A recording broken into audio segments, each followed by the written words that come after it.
Good evening and welcome to the 10th anniversary of the 3-minute thesis competition at York.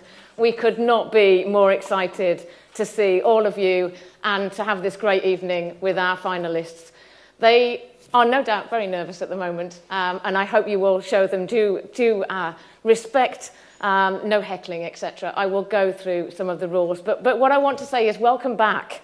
We have been online for the last 3 years, and whilst it's been engaging and inspiring, there's nothing like the adrenaline of performing live and indeed seeing that clock ticking down as they speak.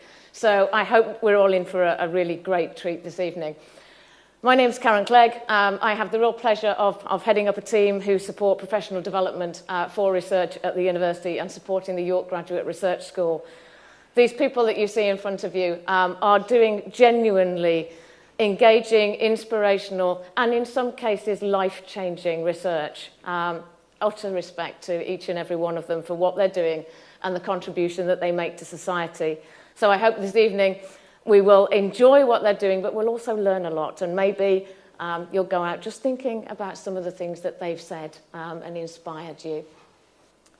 What else do you need to know? So these good people in front of you, there are rules to this because it is a competition. So there are things that they can and there are things that they can't do. They will have one slide that is static behind them.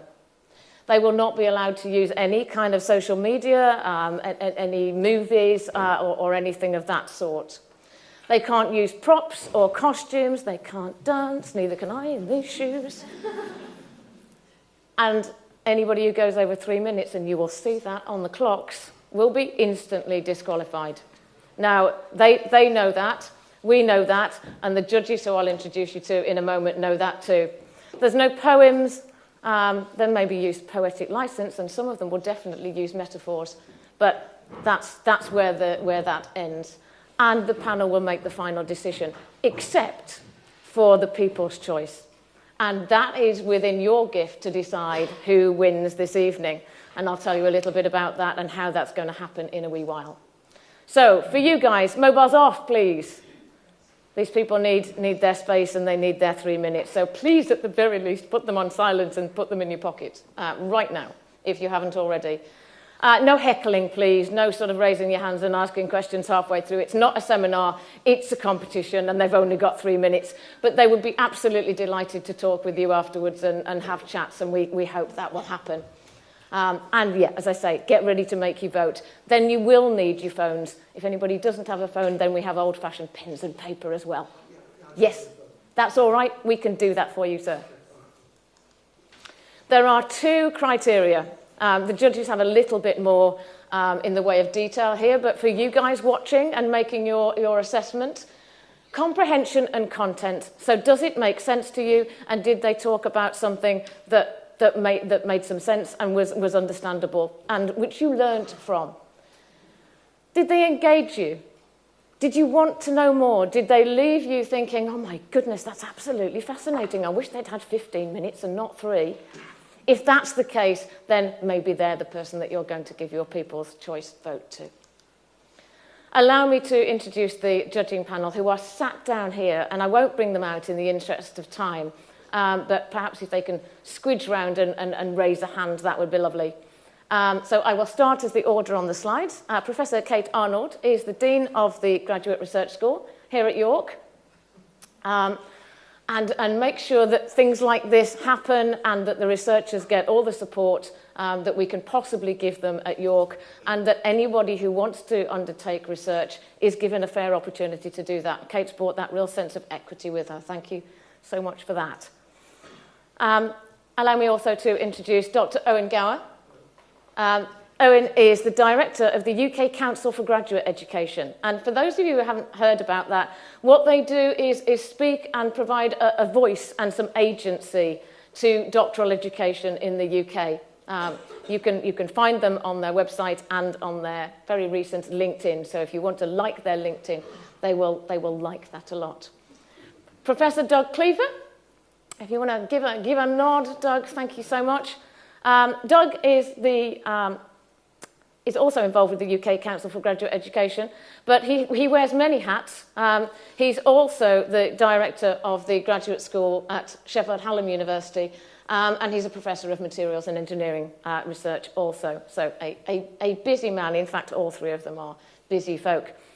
Dr. Ruth Penfold Mounts is Deputy Head of Department and Senior Lecturer in Criminology in Sociology here at the University of York. And Ruth does the most fascinating research into death studies. If that piques your interest, grab her over a coffee. It's fascinating. So thank you very much, Ruth. And last but by no means least, Laura Wiggins was our 3MT winner last year. So she knows better than anybody how these guys are feeling right now. They will be making the choices on the first, second, and third prize winners. And that's what they will be getting. Indeed.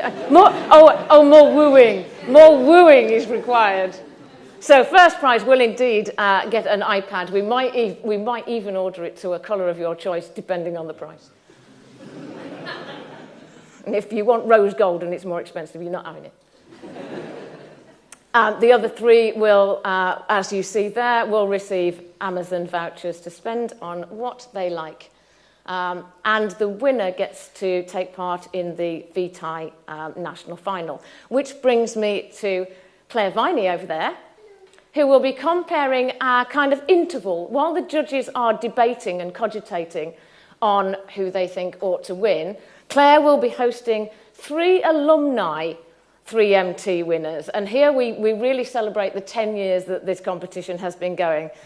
So I'll introduce those at the point where they start speaking to you, but we're delighted to have them here, and we're delighted that Claire Viney, who is head of VTI, a similar organisation to UK Council for Graduate Education, and who also pioneer and represent the researcher community.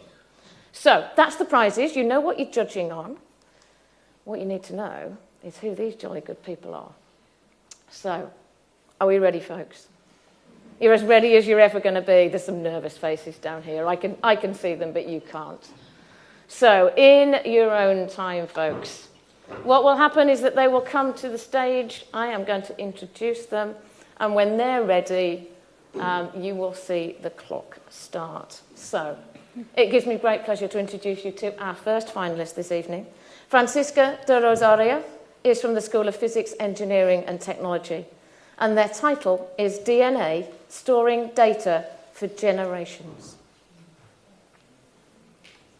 Did you know that you can store digital data like photos, videos, and documents in DNA prepared in a laboratory?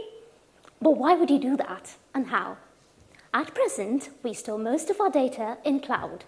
Hold on, not up in the sky. I'm referring to huge data storage facilities spread across the world. Unfortunately, data centers consume electricity comparable to that consumed by Germany and Japan combined.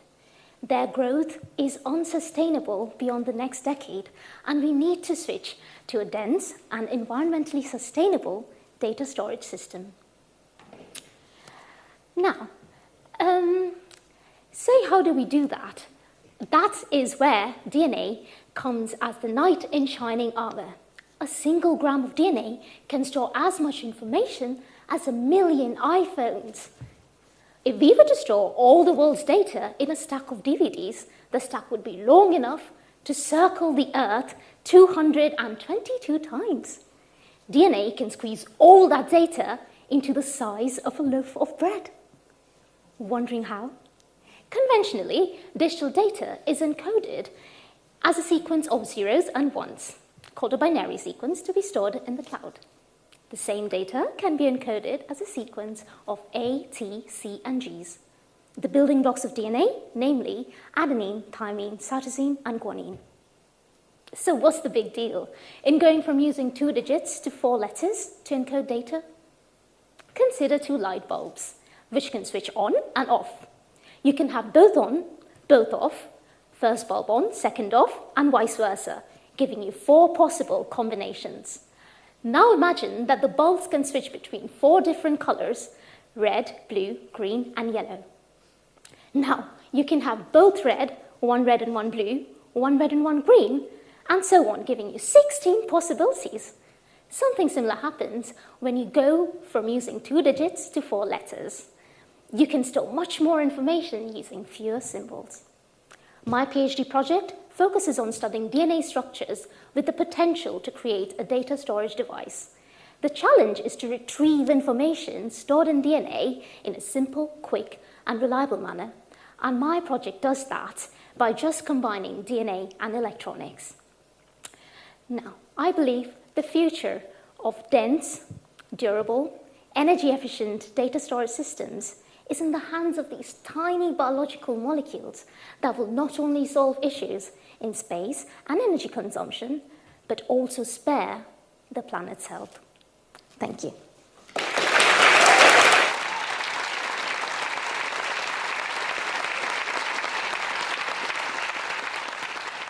Our next finalist is Holly Henderson. Holly is from the Department of Health Sciences, and their title is The Routine Data Jigsaw, Completing the Picture to Improve Health. When you attend a medical appointment, have you ever been surprised that your doctor can only see one piece of your medical record? Have you wondered how great it would be if it was all joined up, so that your hospital doctor could see your GP record and your dentist could see your maternity record? By linking all your information together, the people that deliver our healthcare can see the whole jigsaw, rather than just the little pieces. But what if this information could do even more? Not even just for you, but for your family and the health and well-being of the people where you live. Information is collected about us when we interact with all kinds of public services, such as health, education, and social care, and we call this routine data. There are a number of exciting studies being set up across the UK that gain permission from pregnant women to join together the data that are routinely collected about them and their baby for research. Collectively, these studies are known as the Born and Bred In Network, or the Baby Network for short. The Baby Network helps us build this clearer picture of families' lives over time.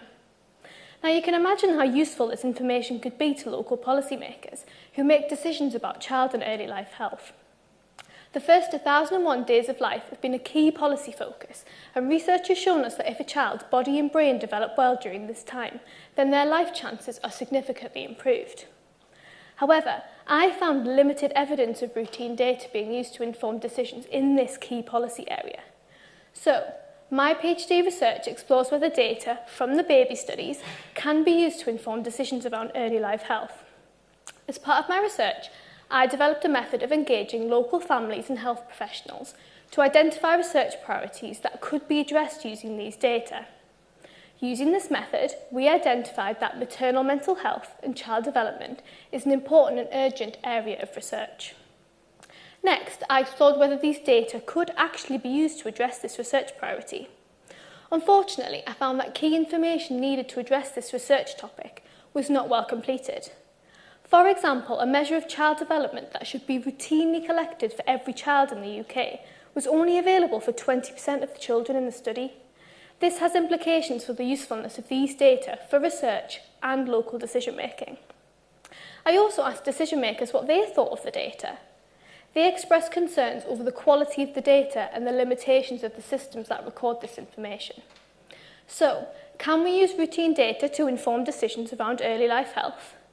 My research shows us that in order to make use of the amazing baby studies, we need to focus on improving the collection of routine data for research.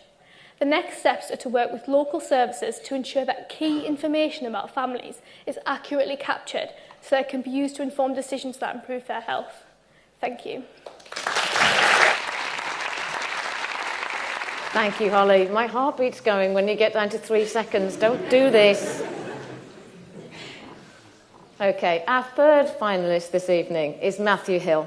Matthew's from the School of Physics, Engineering and Technology, and their title is Thin Films, Tiny Materials with Tremendous Potential. Big things come in small packages. This phrase is especially true for semiconductors. You have likely heard of semiconductors before, but may not know what they really are, or the significant part they play in our lives.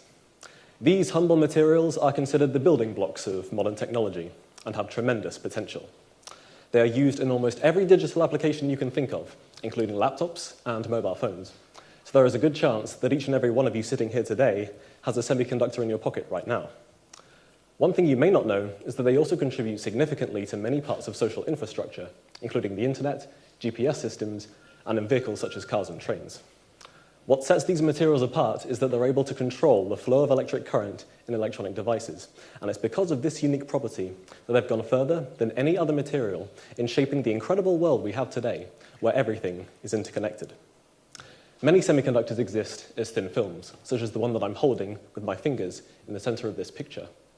It is so thin you can almost see through it, and some films can be up to 4,000 times thinner than a strand of human hair.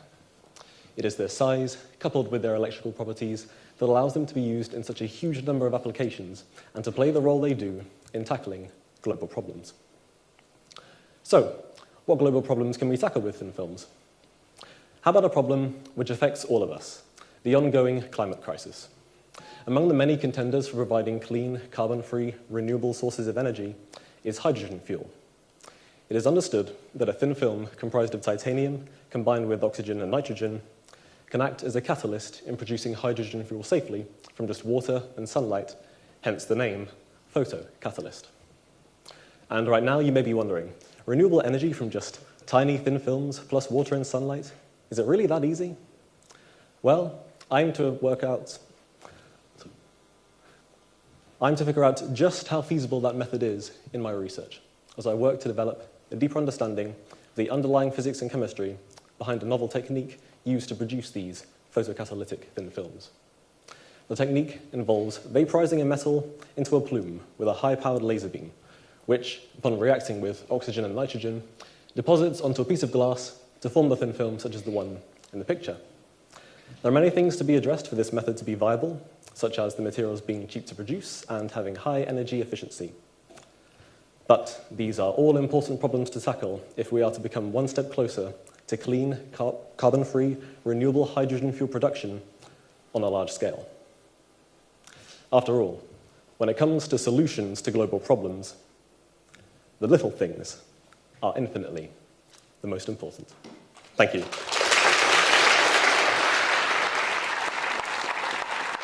Now, with great pleasure, I introduce you to Catherine Macy. Catherine's from the Department of Archaeology, and their title is Thinking Differently, Autism in the Stone Age and Evolution. Autism. Who do you think of when it's brought up as a topic? It could be a family member, a friend, a fictional character. It may even be yourself. But I know at least 3 people sat in here with a diagnosis, despite the fact that 1 in 100 people are thought to be diagnosed currently. The increase of its prevalence means that some psychologists have started to call it an epidemic due to its disabling nature in modern society. However, the genetics associated with autism aren't just found in our closest relatives, chimpanzees. They're found in Japanese macaques, and we shared a relative with them 30 million years ago. That gives us 30 million years for the potential for autism. Homo sapiens, or us, evolved around 300,000 years ago. So it's incredibly likely that the very first Homo sapiens had the capability and capacity to be autistic. And this means we can start looking at evidence. When you ask a 5-year-old to draw a horse, a neurotypical 5-year-old knows that a horse has 4 legs, and that's what they draw. An autistic child knows that when you look at a horse, you don't see all 4 legs at once, unless one is cocked or bent. And this is what they draw. Neither are wrong. Both are right. They're just thinking differently and interpreting the world differently. My research acknowledges that our modern brains haven't changed much in 300,000 years. I'm able to use psychology studies and surveys that I conduct and apply the differences between modern autistic and modern neurotypical populations. I'm able to look at things such as the fact that neurotypicals are more likely to imitate. This is where they'll copy something precisely, going so far as to over-imitate, repeating actions that are obviously redundant when shown to them. This is really important when you have risky behaviour, like hunting or even cooking, where you could poison someone. Autistics are more likely to emulate. This is where they might change a sequence or a step, maybe even the overall outcome. This allows for invention and innovation. These two things are so important, and the combination of the two work together to create the success we see as a modern society. By understanding the ways we have evolved and why neurodiversity exists, we can begin to develop a world where education, workplaces, everywhere, understands and supports autistic people and neurotypical people. I'm afraid to tell you that autistic people, we've been around for a very, very long time, and we're not going anywhere. Thank you. We are halfway through, and aren't they doing a fantastic job, folks? Some fascinating research going on. Allow me to introduce you to Victoria Noble. Victoria is from the Department of Language and Linguistic Science, and their title is Why Can I Count Chairs, Tables and Sofas, but Not Furniture? Why can I count chairs, tables and sofas, but not furniture? I can say 1 chair, 2 chairs, 3 chairs, but not 3 furnitures. Instead, I have to say 3 pieces of furniture. Why do I need another word to count furniture? My research has found that the answer is to do how the natural world and language interact. Think of it this way. Tables, chairs, sofas, they come together to form an artificial group of similar items, a group which the noun furniture just cares about way more than the individuals. And if the individuals aren't important, we just don't bother to count them. And we see this all the time with nouns for artificial collections. Furniture, kitchenware, footwear. You can't count any of them, not without a word like piece, which pulls the individual out of the group, so you can count them. Similar patterns are seen in other languages too, but in Welsh, it's natural groups that matter. Nouns for insects, seeds, small animals. You can't count these, not unless you use this little suffix that's similar to the English word piece. But it's not the case that all languages actually care about groups in this way. In Mandarin Chinese, for example, you can't count any nouns without words that are similar to piece. Well, the thing is, what does this mean for the connection between the natural world and language? It's clearly not the case that Mandarin speakers see the world as groupy, or that Welsh speakers see pigs as more groupy than English speakers.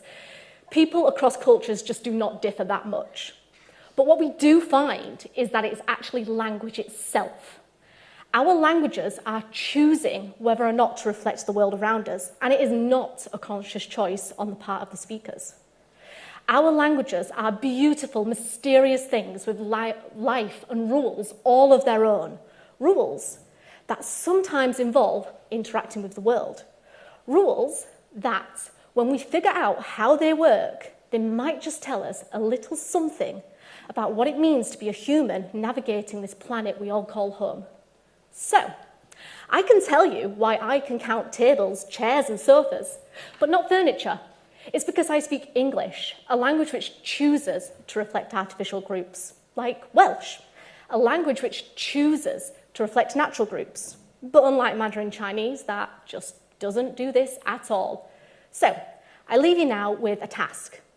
Can you think of any more uncountable nouns in the languages that you speak? And, if so, do they resemble groups? Thank you.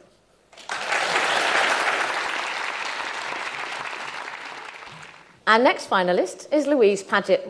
Louise is from the Department of Health Sciences, and their title is Providing Early Years Support Through Volunteers. For whose benefit? Volunteers are hailed as the backbone to supporting our local communities. For decades, governments have encouraged the involvement of the voluntary sector and volunteers in the provision of many of our health services. They argue that by including volunteers, it can generate value to those that receive the support, such as families, the charitable organisations, volunteers themselves, and the wider community.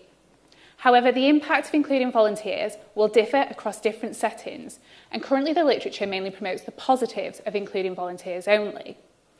Therefore, researching the consequences of volunteers delivering different services is needed to understand the appropriateness of the approach, which is crucial for the success and sustainability of a service.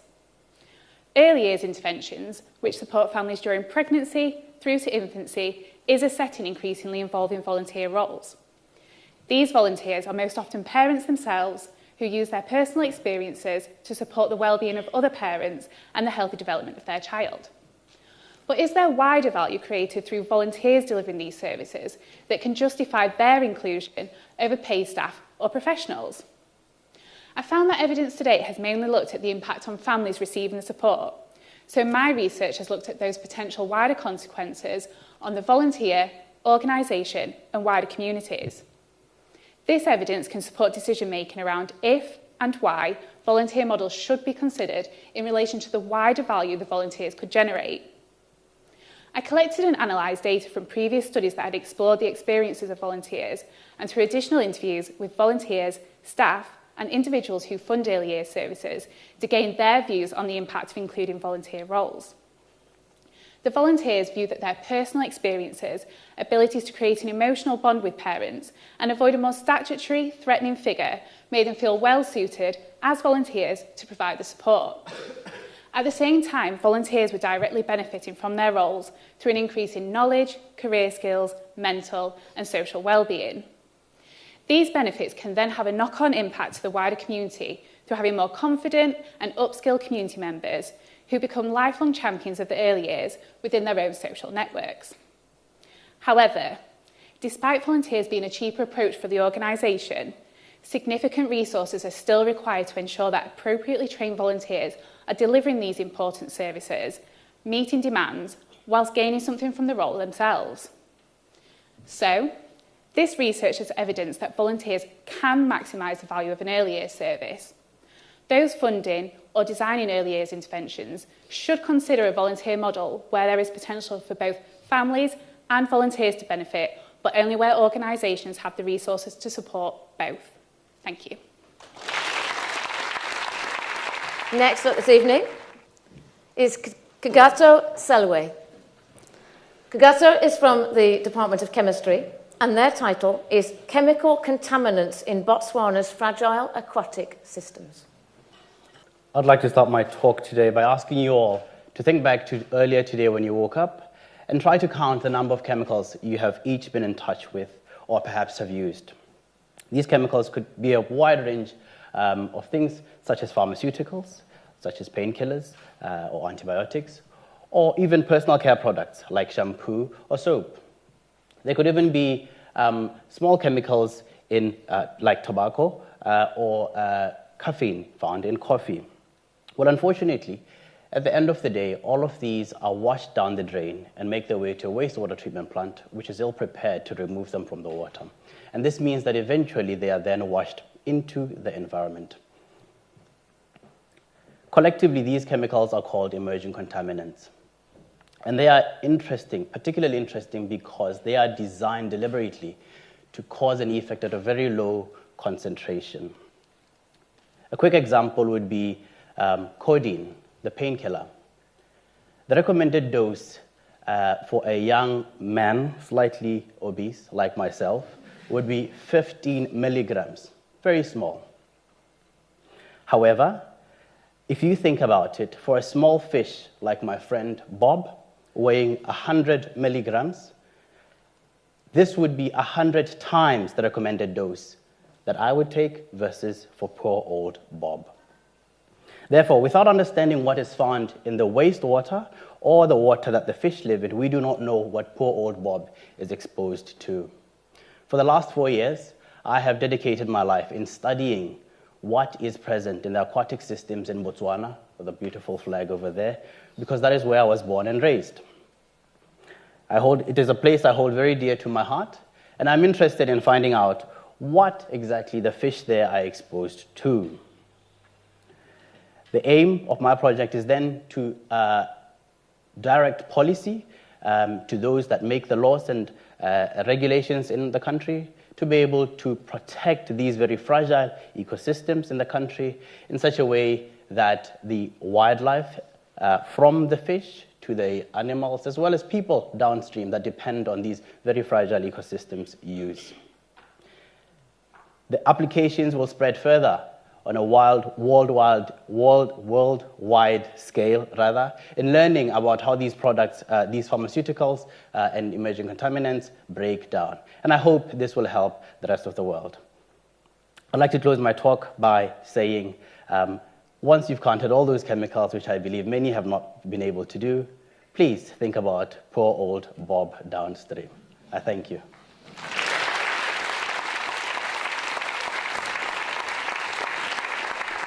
Now, over to Jessie Shepherd.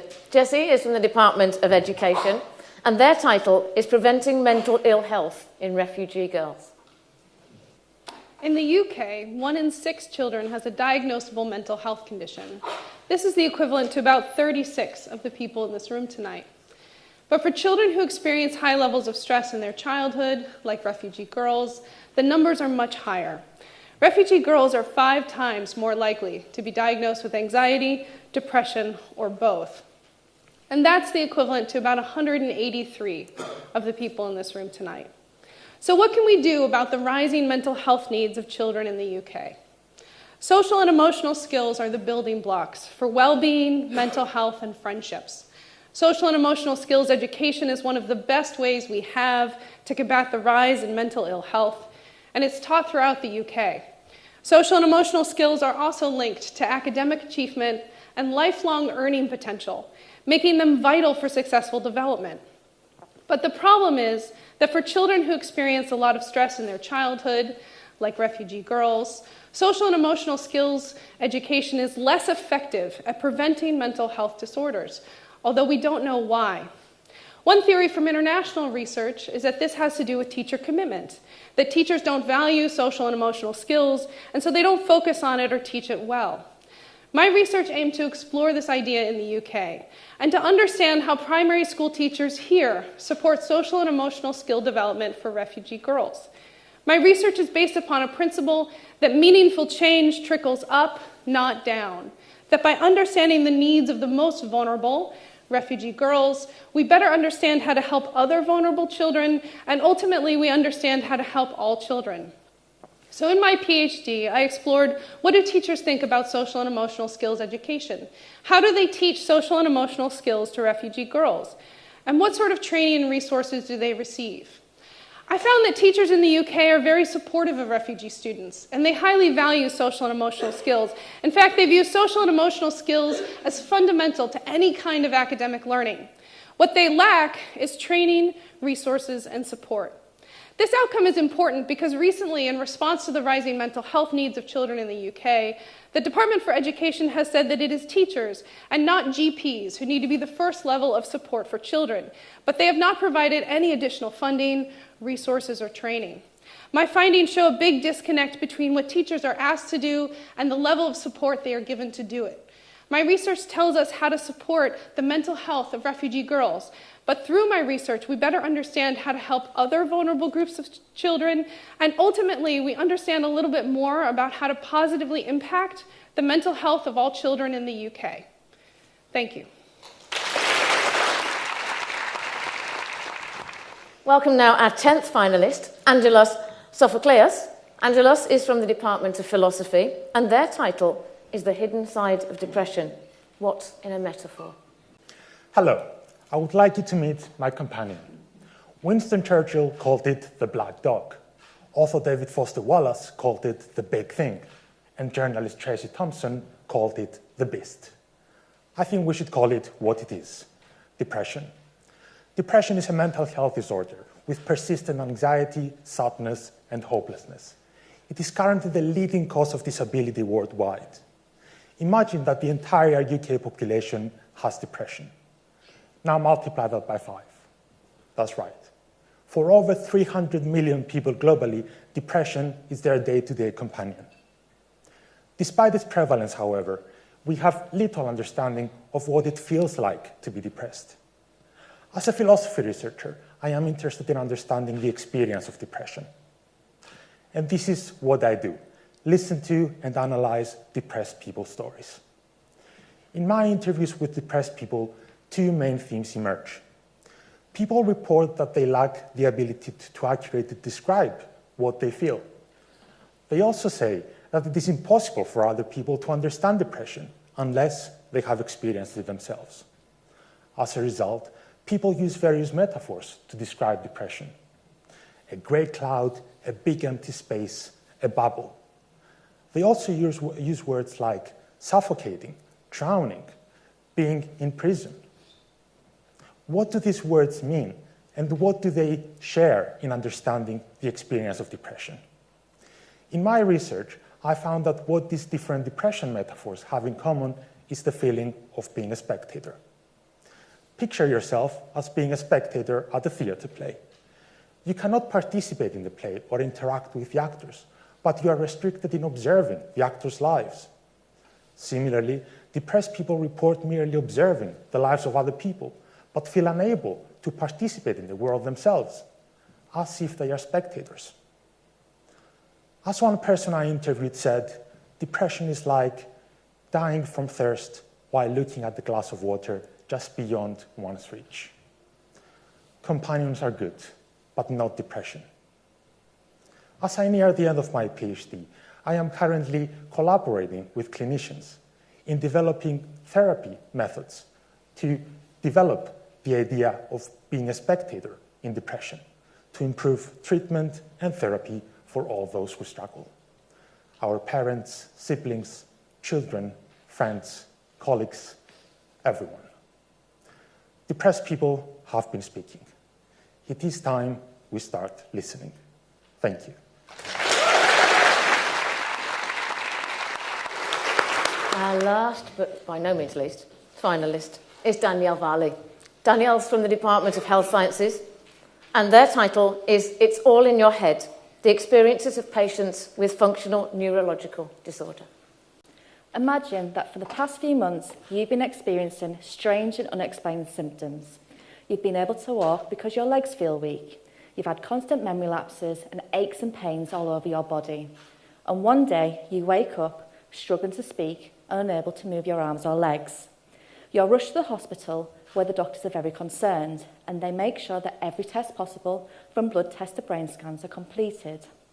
And after a while, you're informed that your test results are normal, and that since there's nothing wrong with you, it must be all in your head. You go home feeling upset and confused at being told what you've been experiencing isn't real. And in the future, you're too scared to attend doctor's appointments as you fear you won't be believed. Now, unfortunately, that scenario is a real-life patient experience. My research is exploring the experiences of patients with functional neurological disorder, or FND, when accessing UK health services. And you may be thinking, what's FND? Well, FND is a health condition where a person experiences symptoms such as seizures or tremors that are not caused by a medical issue. And while you may not have heard of it previously, it actually is quite common. Over 100,000 people across the UK have a diagnosis. That's the equivalent of half of the population of York. And while we've known about it for centuries, we still don't know what causes FND or even how to cure it. My research shows that FND patients across the UK are being continuously let down by both health services and by medical staff. I have found that there are only 4 areas across the whole of the UK that are able to provide suitable FND support. And patients that are living outside of these areas are often unable to access care, with some having to wait up to 2 years before receiving a diagnosis. I've also found that patients are often facing negative attitudes and even abuse when accessing services. FND patients have been frequently shouted at by staff. They have even been accused of faking their symptoms, and some even forcibly removed from their hospital beds or even the wards, causing long-lasting injuries. Now, obviously, these issues are very concerning.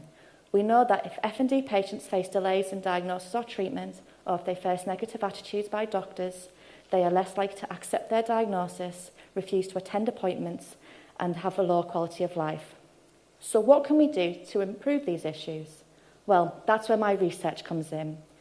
By using my findings, we can rebuild and reimagine services to improve healthcare across the UK. We can also use my findings to develop education packages to teach doctors about the condition. And by bringing these ideas together, we can ensure that FND patients across the UK are receiving high quality care. Thank you. Thank you so much, everyone. Wasn't that fantastic? And it's a difficult, difficult task. Now, the difficult task now rests with the judges, who have to make a decision about those fantastic presentations that you've seen. We will let them leave the room and go and have those deliberations. And to entertain you, and I hope inspire, we're going to celebrate the journey that has been the York 3MT competition over the last 10 years. I'm really delighted that we've got 3 of our past winners joining us this evening.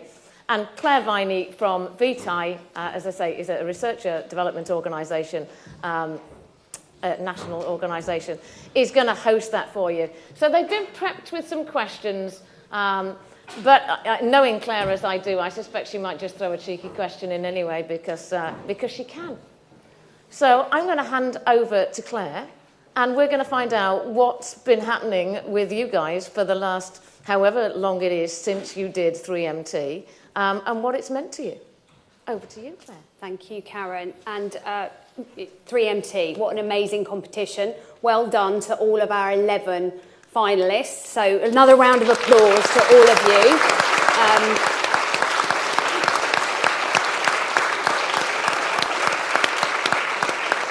We've been with you in the room through the highs and the lows. You've put yourself out of your comfort zone. Well done. You will learn from this, and what we're going to do is learn from these amazing 3 previous winners a little bit about their journeys. So what I'm going to do is ask them to introduce themselves and tell you what they do now. My name's Claire Viney. I'm Chief Executive of the Careers Research Advisory Centre. Yes, I do crack for a living. My teenage son thinks it's highly hilarious, but it is true.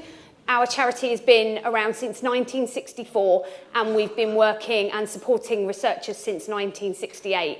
And so, you know, some might say we failed. I don't say that. We run the VTI programme in higher education, of which York is a massive champion, and we support the 1,000 or so people in the UK that are like Karen, whose job and, you know, raison d'etre is to support the career and professional development of all researchers. And we work at government level and, you know, internationally, the world over. So we also run the 3-minute thesis competitions. So the 11 finalists, the winner tonight, will go through to the national final. There'll be about 70 finalists from other universities that will compete through a series of rounds, get to 6. York had a finalist last year. Unfortunately, he didn't win. But so the top 6 then present live. So that's why I'm so interested in VTI 3-minute thesis. But I'm going to find out or get our previous winners. You don't have to be a man to be a previous York 3MT winner. Unfortunately, we've had a couple of late shows, but it's quality, not quantity. No, the other way around. But anyway, if you can just introduce yourself, tell us what you do now, and in 3 words, what the 3-minute thesis means to you. So, Bob, do you want to start?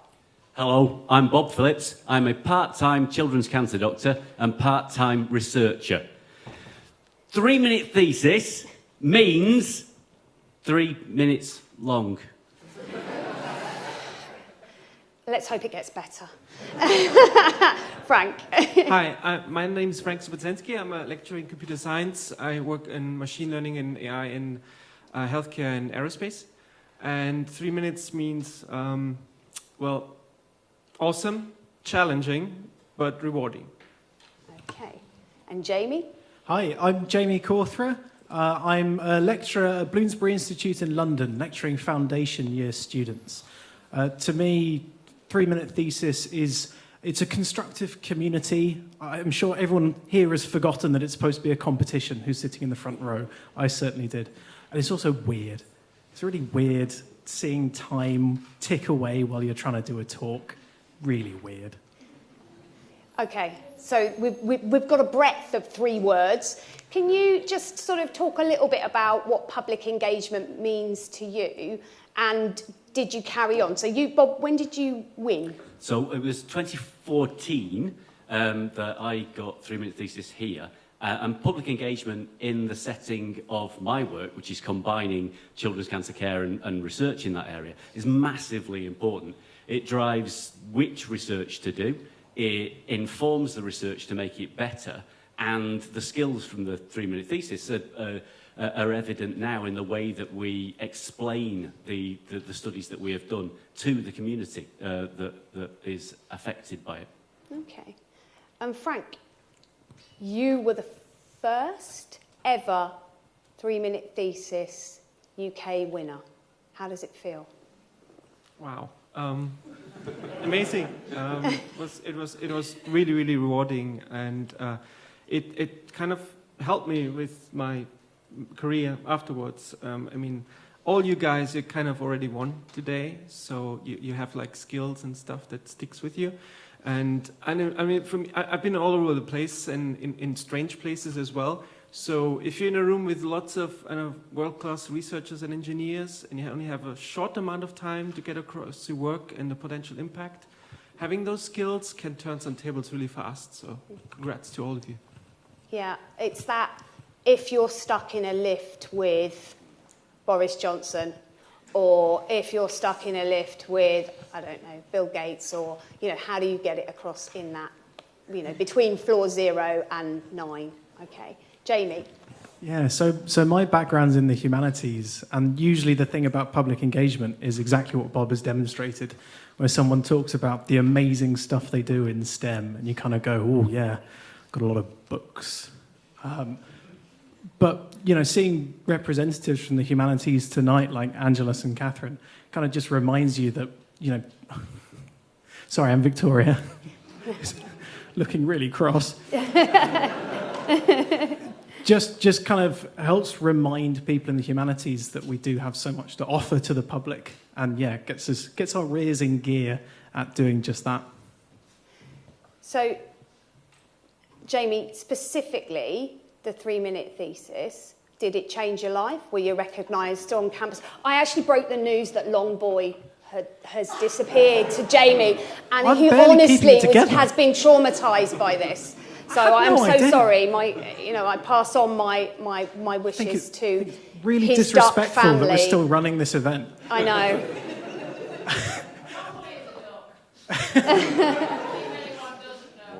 It's not yeah, just Longboy is allegedly the UK's tallest duck. Lived on the West Heslington West campus.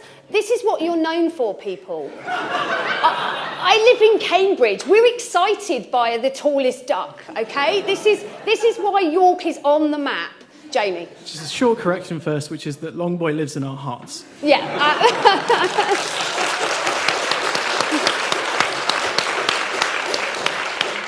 No, for 3-minute thesis in particular, I said at the start I teach foundation year, which is for people who haven't had a sort of standard UK education, who are joining UK higher education now, or people who've been out of education for absolutely ages and are returning to it.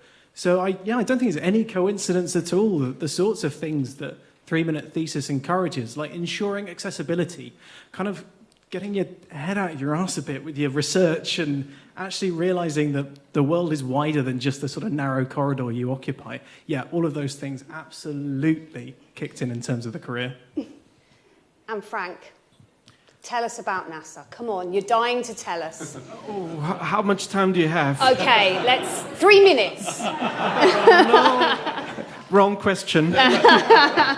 No, I've been fortunate to be part of quite a few projects with space people, and it helped tremendously on that journey, and it helps you to communicate your work effectively and direct, and it also helps the audience to come with you on that journey, and to maybe sometimes also inspire some people to follow you in future careers and future work. So yeah, NASA.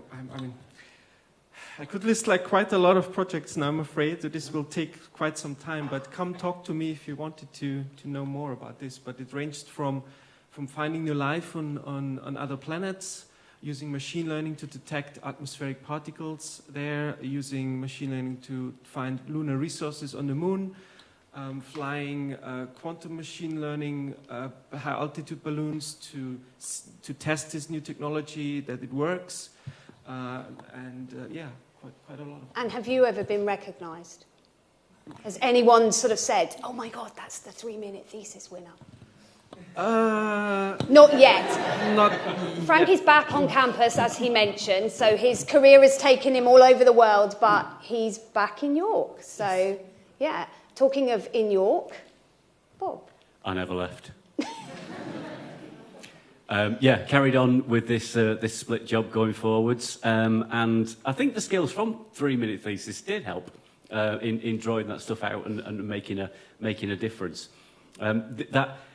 We do have a bit of an advantage, you know, children's cancer. Oh, yeah, not something that's really difficult, but also hearing people being able to explain, like, why the Welsh like pigs and why we like furniture.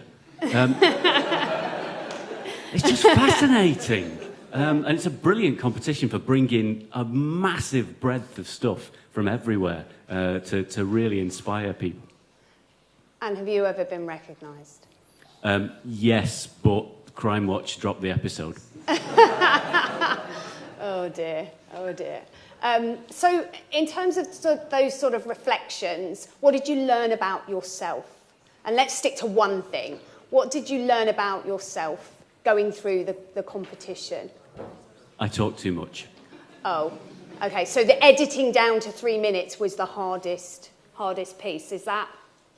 I'm looking at our 11 finalists. Does that resonate with you? Yeah. Okay. Well, that bodes well for an 80,000 word thesis. Okay, Frank. How about you? I would say the same. Yeah, it's very hard to get the content down.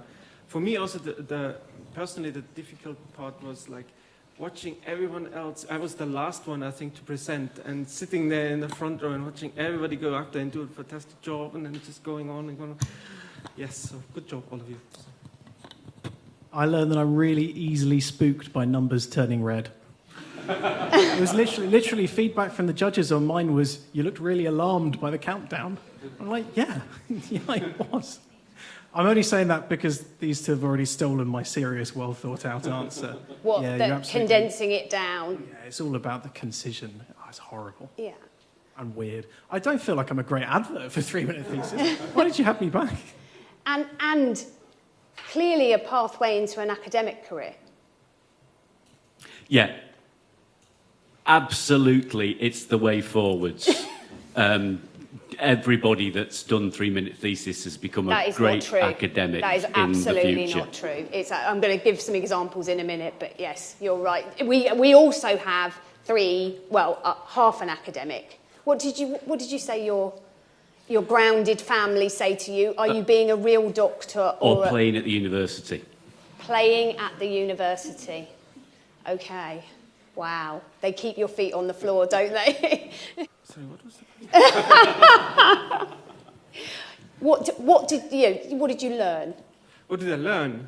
Well, in terms of communication skills, yeah. In terms of how to get difficult topics across very fast, yeah. A tremendous amount.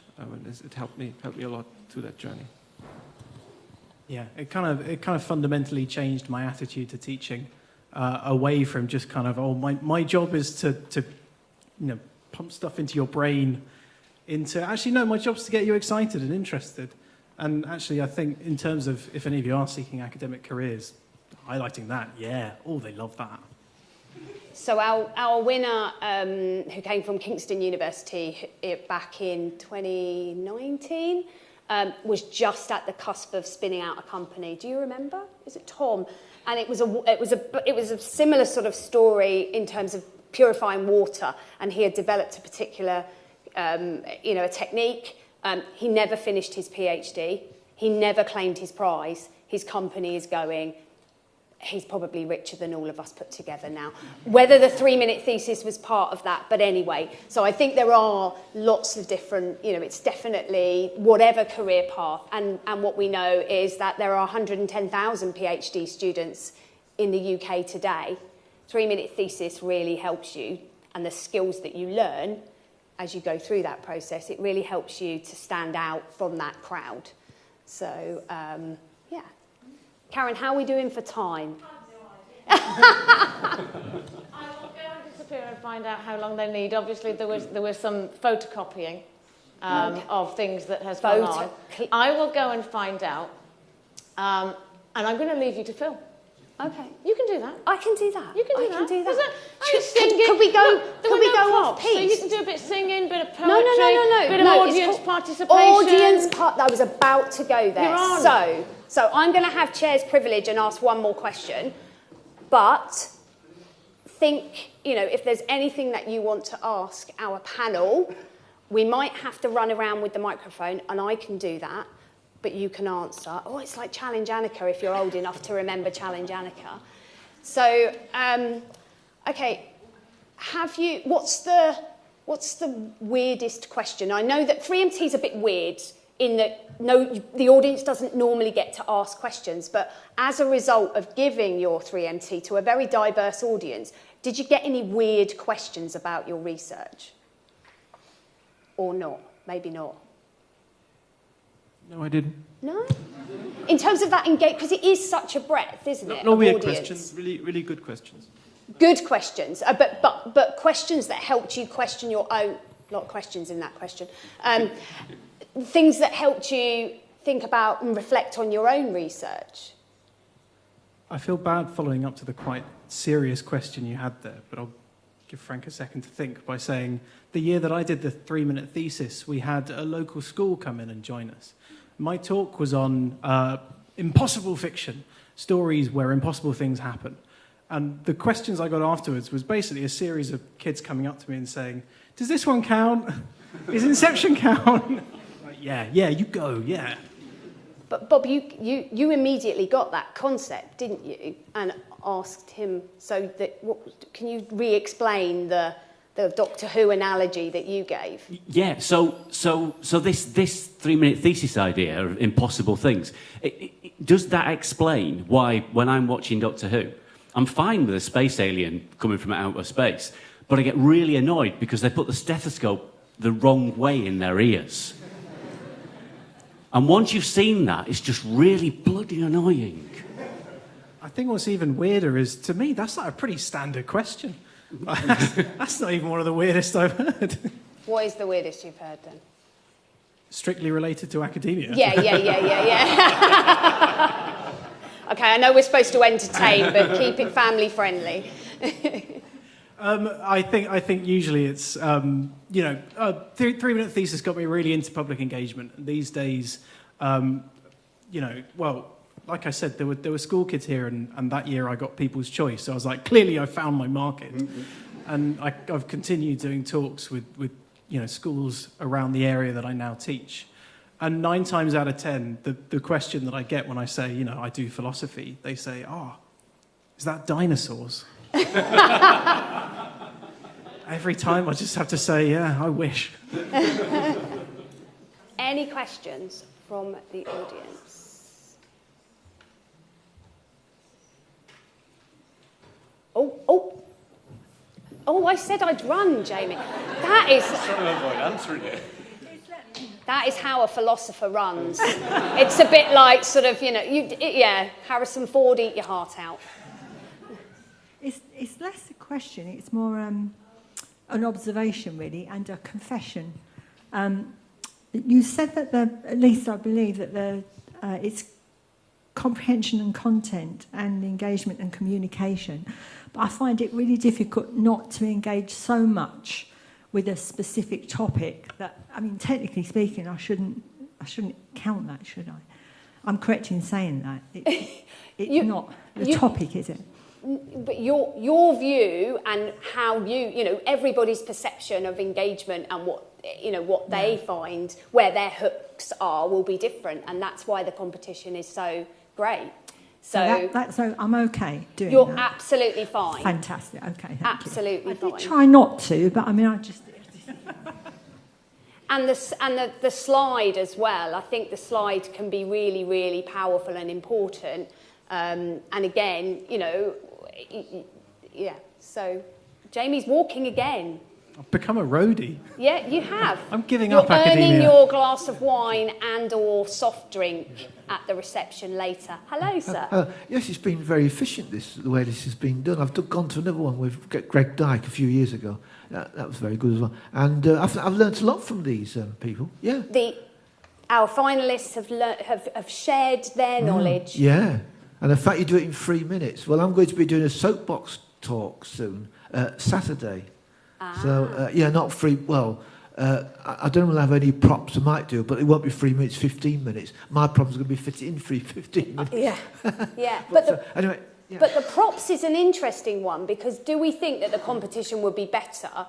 Is it more powerful that there aren't any whiz-y gimmicks or things? Okay, I'm seeing quite a lot of people nod, saying that the lack of props is good.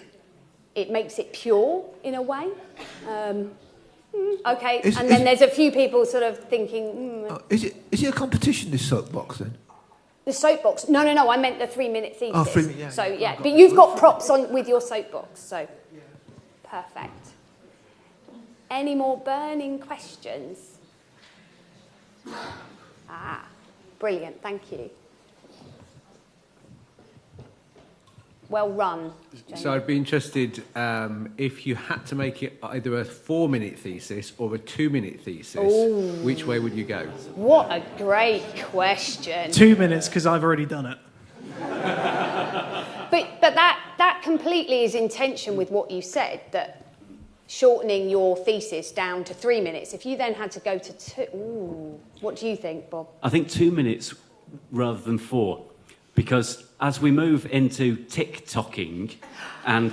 Is that a verb now? Instagramming and book facing, then we're in for really brief bits to hook people in, followed by the 15-minute YouTube explainer that sits behind it. Or the 4-hour seminar on a Wednesday afternoon. I take the 2 minutes too. You take the 2 minutes too. Yeah, you're right. The sort of TikTok concept and idea of how you would engage, I guess, this format in particular does lend itself well to TikTok and to Instagram. So, we have important people back. A lot of very serious faces. Yeah, a lot of serious faces. Well, look, thank you so much for the audience participation, going with us on a journey, the 4 of us. Thank you to Bob, Frank and Jamie, especially to Jamie for actually using his legs and walking around. It's very, as a philosopher, I think, he did a great job. Most running I've done in years. Can I also call out this very special person here who actually is responsible for Frank being the first national winner, because it was Karen's idea to take this to a national competition. She then pitched it to my charity and we then turned it into a competition supported by Taylor Francis and UKRI and lots of others, but it was Karen's idea to turn it into. And the winners are every single one of you and all of you in the audience that get inspired by and that are inspired by this evening. So thank you to Karen. Thank you to everyone here at York for hosting an amazing event. And now to the important bit. Should we let's thank them. Yeah, thank our past winners. And thank you to you guys for bearing with us. Honestly, we get so technological, don't we? And then suddenly the internet fails and it all falls flat. But thank you for bearing with us, and the joy of photocopiers. I'm sorry about the paper. However, our judges have deliberated while you've been making your choices, and we do have winners, and we do have prizes. So, please can I invite Professor Kate Arnold to join me on the stage. As I say, Kate is the Dean of the York Graduate Research School, and it's only right and proper that she makes the awards and the announcements. I will do People's Choice. Kate will do probably third, second, and first. Are you going in that order? I'm going to build the tension. I'll make sure I give you the right. I'll make sure I give you the right number on here. Wow. Well, I, for one, have been absolutely blown away, as I am every year, by the amazing speakers, the amazing talent that we've seen today. And at York, we're really proud to be hosting this event because research is fundamental to advances in human society. So people who carry out research need to represent and need to be representative of our society, and you've certainly seen that today. So the University of York is really proud that we have such an important role in training the next generation of researchers through our doctoral programmes. And it's really important to us that not only do we have people that can do fantastic research, but they can show how that research is applicable within wider society, but also how they can engage people with that research and entertain and inspire. And I think we've seen that really well today. So this was a really difficult decision to make, and that's why we took a bit of time to discuss this. But we do have third, second, and first places. And so I'll start with number 3. So in third place, I will give a few positive words about what the judges felt about this particular speaker. We were amazed by their clear passion for the topic, a really important topic. They talked about this concept of trickle up. So they're really clear about the applicability to policy, and we felt that was really important. Loved the fact that this was applied research with clear importance, and just a fantastic communicator. So in third place, drum roll please, we have Jessie Shepherd, if you'd like to come to the stage.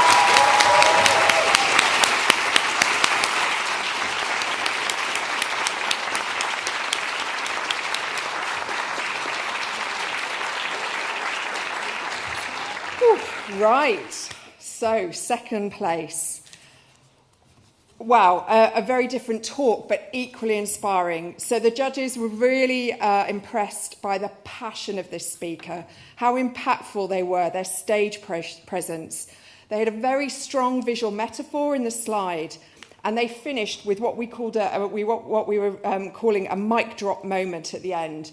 And somebody that clearly represents not only our research community, but their own community extremely well. So in second place, drum roll please, we have Catherine Macy.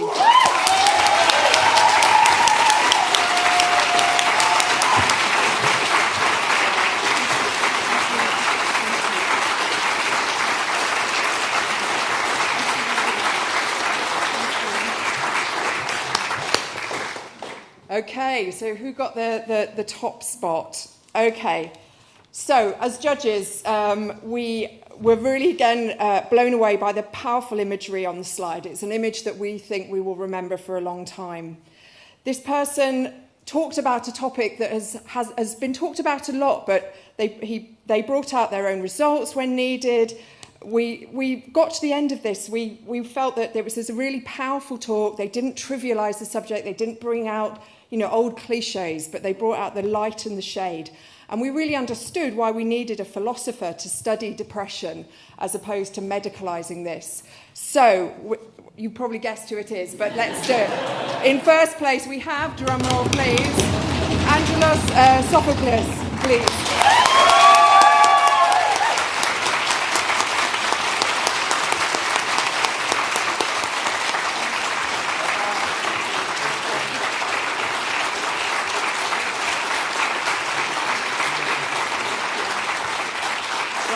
Congratulations to all the 3 winners there who have been chosen by the judges, and a huge congratulations to all of you. But we've got one left that you voted for with your pens and your papers and your phones and your thoughts and your vibes. And it's someone different, and I'm delighted because sometimes it's a clear-cut thing and the same person wins 2 prizes, but not this time. Because this time, drum roll.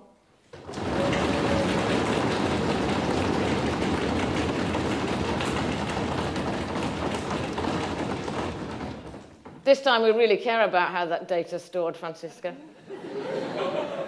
Off you come.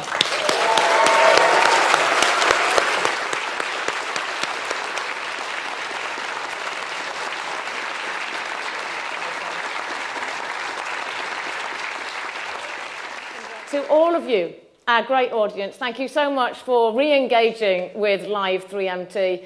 You know, we did what we had to do during those dark moments online, but isn't it great to be back? And it's so good to hear the drum rolls and to feel the passion and see the energy and the excitement. So thank you all for rocking up on a Wednesday evening when you could be sat outside having a drink. I hope you'll go and do that for the rest of your evening. Thank you enormously to Kate, to Owen, to Doug, to Laura and to Ruth for the very difficult job of judging. We thank you enormously for doing that for us and for travelling to do so. Thank you to Claire, wherever Claire's gone. She's there. Claire, super filling. If ever I was going to have a disastrous moment and needed someone to fill, it would only be you. Thank you so much. But also to Frank, to Bob and to Jamie for coming back and telling their stories so beautifully. Thank you very much, guys, for doing that.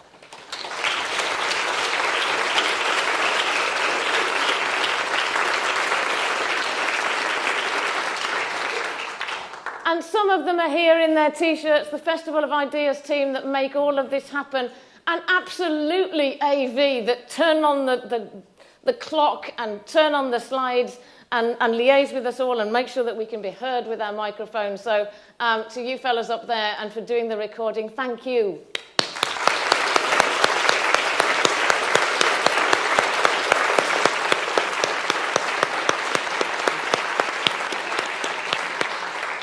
So all that remains for me to say, again, is thank you. I hope you will enjoy the rest of the festival and take advantage of the rest of the things that are available to you. Thank you for coming to the University of York. If you're visiting, we hope very much that you will come back. Thank you for choosing the University of York if you're a researcher here and studying here and or indeed work here. It's an absolute pleasure as ever. And for making this 10th anniversary really special. We wish you a safe good night and travels back to wherever you're going. And we're going to celebrate with this wonderful bunch of people. Thank you.